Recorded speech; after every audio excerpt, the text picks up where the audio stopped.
This was a night and day difference between how this workout went last week.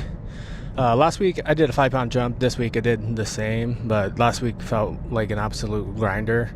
And this week we worked up to a heavy double on the incline bench, and we got up to 250, so just 5 pounds up from the last week, and it felt quite comfortable and visibly easier than how we did it last week.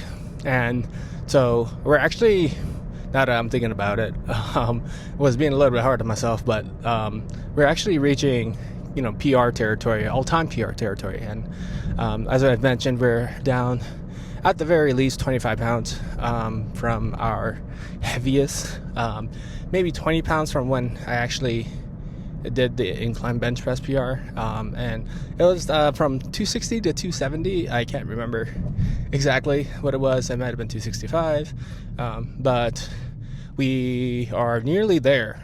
So 250 for 2 is actually quite good. And now that I'm thinking about it, maybe I should have paced it a little bit slower, but seeing how 250 moved, we probably could have just done bigger jumps week to week, but I'm pretty satisfied with it. I was going to run a 4-week block, but I think I might just treat this first block kind of how I would any bodybuilding movement, and how I kind of program all of the accessory, where I'm just incrementally adding each week to either the first set or add an extra rep. I typically do like a double progression. I set a rep goal, and once I reach that rep goal, then I increase the weight. So for the incline bench press, and actually all my compound lifts, I might just incrementally add like 5 pounds each week until I can't anymore, to kind of see where my baseline is. And this could ultimately work, but with the compound lifts, I tend to try to periodize them block to block. But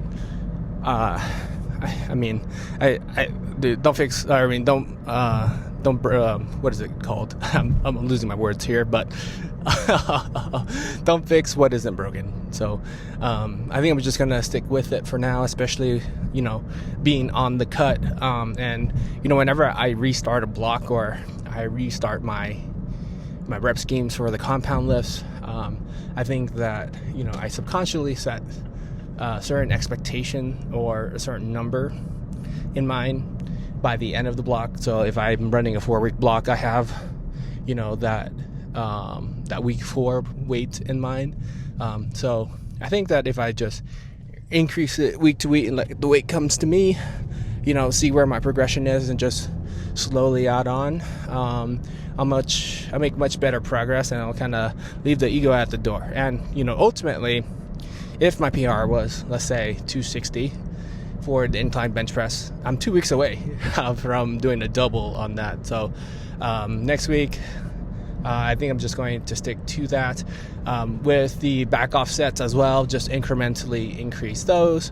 What I have really liked is doing that first back off set of 3 at the same weight each week. So in the case of the incline bench press, 225, and each week it feels better and better.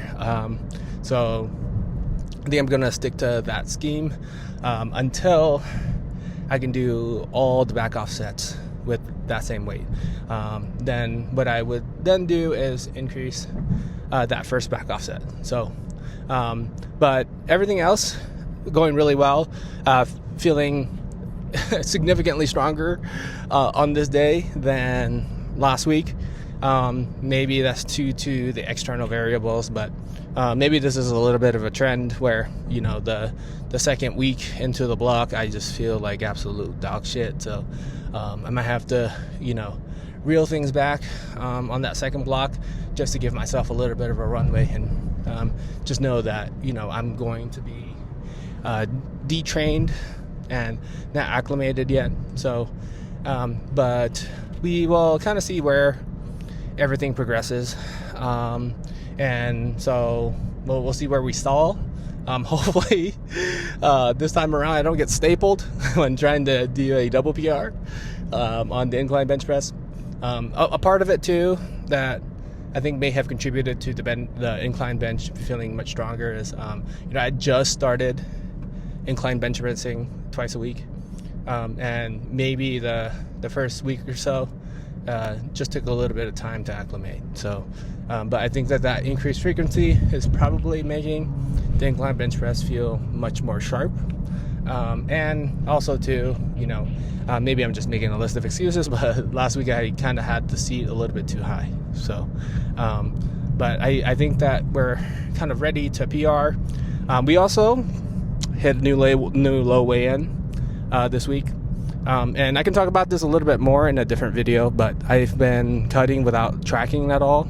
And, part of that is just lifestyle changes and life changes in general. But I can kind of deep dive into my method behind that. But just to give you a very brief overview of my approach to cutting right now is I set a weight range goal, not a weight goal. And one thing that a lot of people make the mistake of when they're cutting is, they are seeing the weight fluctuate a lot, and that kind of messes with their psychology, thinking that they're not losing weight.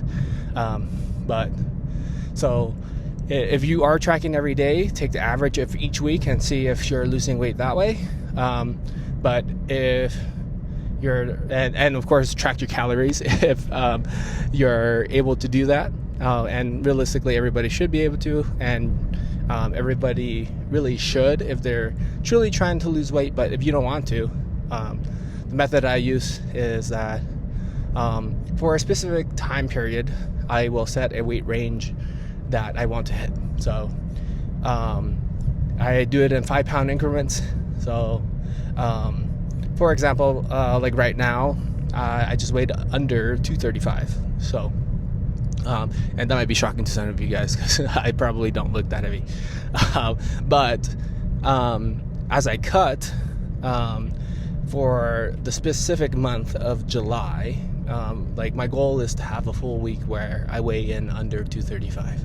So if I can do that, then I know that I'm on the right track, because your weight's going to fluctuate, and I feel like the 5-pound is a pretty realistic range as to how your weight fluctuates. So by setting that as the range to kind of strive for, and week to week, if 1 week you're weighing under that 5-pound range, but then the next day you weigh over, that's okay. Eventually, if you hit a week where you're weighing under that set 5-pound range all week, then you know that you're on the right track, right? But if week to week you're continuously fluctuating above and below it, and you don't hit a week where you're consistently under that 5-pound range, then you probably need to decrease your calories, eat a little bit less, right? So, but I think that the cut's going well. We're looking absolutely massive, a lot more muscle separation. So really digging it, and really motivated to kind of continue. So we'll see how far we can take this, and let me know how I'm looking. I think that the shreds are really coming in, and really making great progress. So see you guys soon. All right, peace out.